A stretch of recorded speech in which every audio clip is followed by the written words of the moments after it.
احنا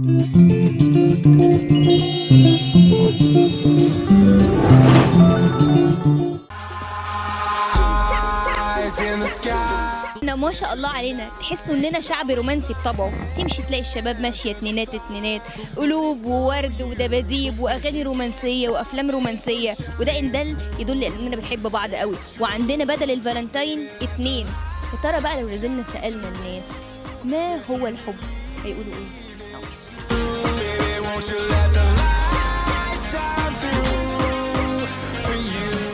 يعني ايه حب؟ لا ما اعرفش والله. مش فاكر. انا لو اعرف اقول على طول. الحب دي حاجة جميلة أوي، يعني عارفة أنت حاجة من قلبك كده. اديت الريتم ليه؟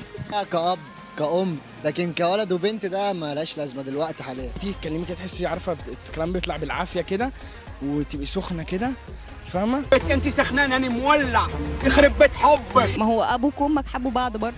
ايوه حبوا بعض، لا ما حبوش بعض، ده جواز صالونات بقى والكلام ده. مش عبارة عن حاجة، واحد بيحب واحدة وبيبقى في خياله إن هما هيتجوزوا. في حب خاين اللي هو أي كلام، حب كذاب، وفي حب حقيقي. لما الاقيها بتخاف عليا مثلا ومش عايزاني امشي في طريق غلط ولا اروح كده ولا اجي كده، فاكيد بتحبني. شفت واحده التوأم دول بنتين كده جداد، والله العظيم فاهم، بصيت لهم كده اتفاجئت بقى، قلت ايه ضربات في القلب سريع. فاهمه كده؟ حب من اول ما هو بيت ويعكسها، بعد كده تبص له كده ويعجبوا ببعض بقى.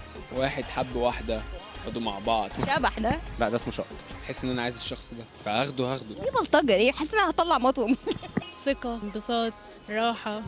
لما اتنين يبصوا لبعض واحاسيس بقى تنطور في الهواء، ده معناه الاتنين كده بيحبوا بعض او في تحسوا بايه بقى قبل ما الحاجات دي تتنطط؟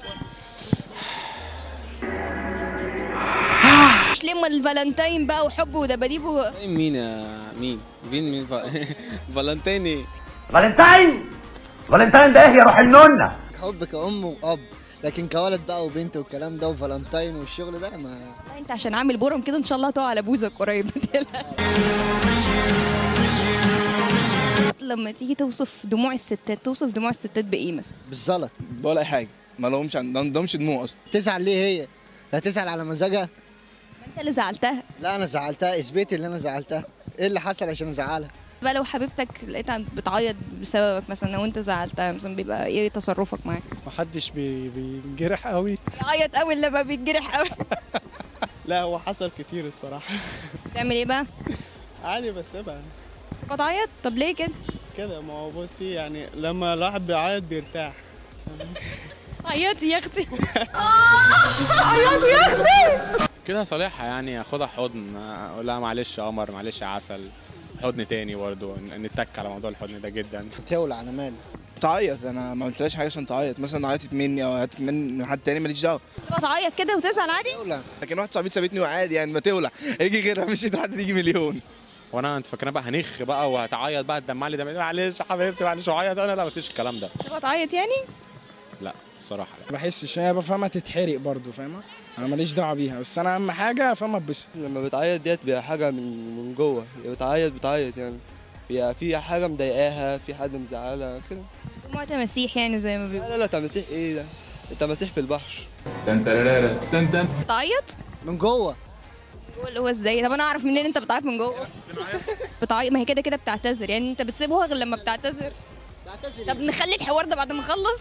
واهدى بقى، اهدى بقى. بيقولوا ان كاظم الساهر طلق مراته تمام بسبب انها عيطت بس بسبب وكده، فهو حاسس انها جرحها. يعني تعرف الموضوع ده؟ راجل مظبوط، لا تعيط لا تعيط بمزاجها، لازم يطلع. هو في ناس كده؟ عارف يعني هيطلقها عشان عيطت عشانه. فيها يا جدعان. نسبة الطلاق عليت اليومين دول، مش هينفع كده. انت لو انسه هتتجوزي واحد اسمه كاظم ليه؟ يقول لك يعني هو تصرف تافه، يعني حاجة تافهة حصلت، هي عيطت سابها ومشي. مش عارف الناس بتحبه عليه، بس هو برضه انا بحبه، ما هو بتحبه، كانت بتشجعه ساعه ما كسب حمزه. كاظم، خدني في أحضانك يا رومانس. روح. كده ده حب. الاثنين. احنا وكهن الاثنين. عندنا رجاله في مصر لما الستات بتعيط بيعملوا ايه؟ بيخش عليها بوكيه ورد معفن ما عندها بتاع ورد وكده يعني، وبيظبط الدنيا خلاص شكرا. هي لو شبه نانسي عجرم هيفاء وهبي كده طبعا نصالحها بقى وخاتم الكلام ده، لكن بنات مدرستنا معفنين اصلا. لا عادي يعني، عايز تطلقي مع السلامه. ممكن نقول لها انت تعالي نروح عند امك بقى النهارده وتعالي الاسبوع الجاي. في ناس بقى اللي هي اوفر بقى، فانا اروح بقى يصالحها مش عارف يجيب لها موبايل، دي الناس بالعبطه بقى، فاهم؟ روح عند امك على طول دي. عياطي عياطي يا اختي. لا روحي هناك بقى، ما تعيطيليش هنا، روحي عياطي هناك بقى عند الحاجه هناك. اكيد مش هطلقها طبعا عشان تعيط اكتر، هو اي هبل. بيطلبوها في بيت الطاعه وبيطلبوها في حاجات غريبه، والله العظيم احنا عندنا والله دي بلد وسخه. لا لو عيطت انا هجيب لها سوشي تمام، وهقعد اصالحها بقى واخرجها يا شهياصك. شهياصي هدفع. بص خدي فلوس بس ما تعيطيش. في لي رساله كده للرجاله المصريين اللي ما بيحسوش. تبقوا زي كاظم. حاجه ما ينفعش اخد واحده من مثلا فيصل واتضرب في الشارع الريحاني. مالهم ليه مالهم؟ خدنا في حلقه قبل كده بواحده وفي الاخر سبتها، وبحب اوصل لها الرساله دي. في الاخر رايح تصيع عند بيتها. رايح اوصلها عادي، لقيت عيال ما بيقدروش 3 مسكونا طحنونا لو هو والله العظيم. شفت العيال اللي هناك اجمد منكم، انتوا عيال طريه يعني. لا كل واحد راجل في منطقته. بس انا راجل في بيتي. بقول في بيتي.